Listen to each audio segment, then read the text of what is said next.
Yung sa big achievement na nakasama mo o nakalaban mo si Kobe before siya namatay, di ba? Kasi one of the idol ko talaga yan si Kobe.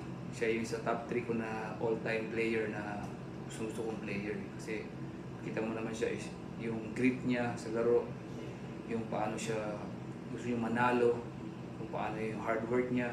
So yun yung gusto, yun yung passion niya talaga sa basketball, passion niya sa basketball. So parang nakita ko talaga na parang yung determination niya. So yun yung parang nakuha mo yung mga good moral na nakikita mo sa mga interview lang. So sobrang happy ko na nakita ko siya sa personal, tapos nakalaro pa namin, di ba? Tapos yun yung parang moment na, may moment nga ako doon na parang si Kobe na shock ako, parang pa-layup na ako, tapos pinake niya lang ako, ginanon niya na at napasa ko. Tapos sabi niya sa akin, ginanon niya ako. So parang nagulat ako, parang, uy, grabe, parang pag ito yung kalaban mo, nakaka-intimidate eh.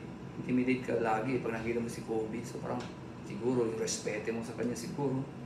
So yun yung parang nakita mo, parang first time nakita ko siya, parang ngayon ma-cherish ko hanggang sa pagtapos ko basketball.